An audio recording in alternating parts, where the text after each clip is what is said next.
ప్రియమైన వారలారా, ప్రభు అయిన యేసుక్రీస్తు పరిశుద్ధమైన నామమున ఈ ఉదయకాల సమయమున మీకందరికీ నా శుభములు. దేవుడు దయాళుడు. Jesus meets YouTube family, GPS Robinson Facebook, వీటన్నిటిలో కలిసి అనుదినము ఉదయకాలమందు ఈ సందేశము వినుచున్న మిమ్మలను తలంచి ప్రభువును స్తుతిస్తున్నాను. మిమ్మలను తలంచున్నప్పుడెల్లా నేను ప్రభువును స్తుతిస్తున్నాను. ప్రభువుకు మహిమ కలుగునుగాక. అనుదినము పరిశుద్ధాత్మనితో పయనించడము, ఆత్మదేవునితో కలిసి ప్రార్థించడము, ఆయన నడిపింపును తెలుసుకోవడం, ఇలాంటి భాగ్యం ఈ లోకములో వేరేదీ లేదు. ఈరోజు పరిశుద్ధాత్మని స్వరం విందాం. కీర్తన 81:10. ఐగుప్తు దేశములో నుండి నిన్ను రప్పించిన నీ దేవుడనగు యెహోవాను నేనే. నీ నోరు బాగుగా తెరువుము, నేను దాని నింపెదను. ప్రభువు మనకు 5 అవయవములనిచ్చాడు. అందులో అతి ప్రాముఖ్యమైంది మన నోరు. పెదడు, పెదవులు, నోరు, ఇవన్నీ కలిసి నోరు అంటున్నాము. అయితే దేవుని బిడ్డలారా, అది ఆహారము తినుటకు మాత్రమే కాదు. నోరు మన రక్షకుడైన ప్రియుని నోరారా పొగడుటకు, నోటితో పాడుటకు, స్తుతించుటకు మనము ఉపయోగించాలి. నీ నోరు బాగుగా తెరువుము, నేను దాన్ని నింపెదను.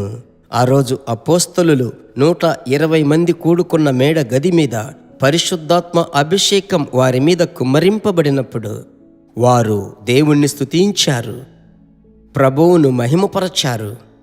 అప్పుడు వారికి అనుగ్రహింపబడిన కృపావరము చొప్పున అన్య భాషలు మాట్లాడడం మొదలుపెట్టారు. అలాగూ మాట్లాడడం మొదలుపెట్టారంటే పై పెదవి, క్రింది పెదవి, నాలుక అన్నీ ముఖ్యం. అలాగైతే ఈ ఉదయమే మీరు ప్రభువును బాగా స్తుతించండి.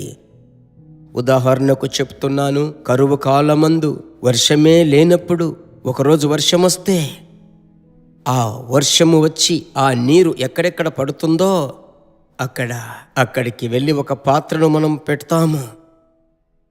కొంతమంది ఒక పెద్ద కుండను తీసుకెళ్ళి అక్కడ ఉంచుతారు. కొంతమంది పెద్ద డ్రమ్ము కూడా ఆ నీళ్లు పడి నిండినట్లు నింపుతారు.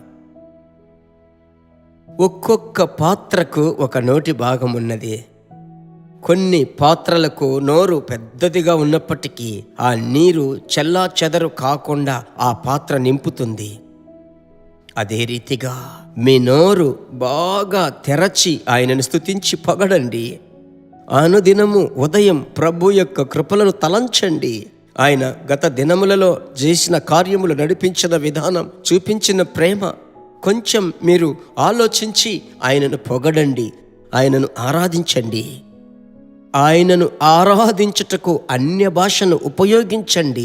అన్య భాష చేత దేవుణ్ణి బాగా మీరు నోరు తెరచి స్తుతించగా వాక్యం సెలవిస్తుంది, ప్రభు బిడ్డలారా కృప విస్తరిస్తుంది. కృప విస్తరించగా ఆ దినమునకు కావలసిన జ్ఞానము, తెలివి, ప్రత్యక్షతలు మీకు తెలియకుండానే మీలో నుంచి పని చేస్తాయి. అలాగైతే ఈరోజు ప్రభు ఇచ్చిన మాట ఏమిటి? నోరు బాగా తెరచి ప్రభువును స్తుతించండి. మీ యొక్క శబ్దము పెదవుల్లో నుంచి కాదు, హృదయాంతరంగంలో నుంచి రావాలి. హల్లెలూయా, స్తోత్రము చెల్లించి ప్రార్థించుదామా? మా ప్రేమ కలిగిన యేసురాజా, మీకు స్తోత్రం. ఆయా సమయమునకు తగ్గట్లు ప్రవచన వాక్కులకై స్తోత్రములు. ప్రభువా, స్తుతులకు పాత్రుడా, స్తుతుల మధ్య నివాసము చేయువాడా, ఇప్పుడు మీ బిడ్డలతో కలిసి నేను మిమ్మల్ని స్తుతిస్తున్నాను ప్రభువా. కెరూబులు, సెరాపులు ఎడతెగక మిమ్మలను దివారాత్రములు ఆరాధిస్తున్నారయ్యా. మేము మిమ్మల్ని స్తుతిస్తున్నాం, మిమ్మల్ని మహిమపరుస్తున్నాం. ఇల్లు స్తుతి చేత నింపబడాలి. గృహము, ప్రతి ఇంటిలో దేవుని బిడ్డల హృదయము నింపబడాలి. సంతోషముతో ఈ దినమంతా దేవుని దివ్య ప్రసన్నతలో ఆనందించుదురుగాక. కృపగల హస్తము నడిపించాలి. యేసు నామములో ప్రార్థిస్తున్నాము తండ్రి, ఆమెన్.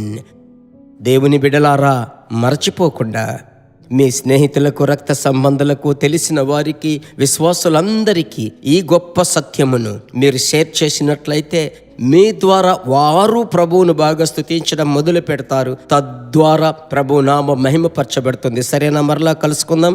God bless you. దేవుని బిడ్డలారా, ఈ వర్తమానము మీకు మిక్కిలి ఆశీర్వాదకరముగా ఉందని మేము నమ్ముచున్నాము. ఇంకనూ మా వర్తమానములను విని ప్రభువులు ఆశీర్వదింపబడుటకు జీసస్ మీట్స్ మినిస్ట్రీస్ అను మా యూట్యూబ్ ఛానల్ ను సబ్స్క్రైబ్ చేయండి. మరియు మా ప్రార్థన సహాయముకై మీరు సంప్రదించవలసిన మా ఫోన్ నెంబర్ 9841425236 మరియు 7299546363. Email gpsrobinson@hotmail.com. ప్రభు మిమ్మును ఆశీర్వదించునుగాక.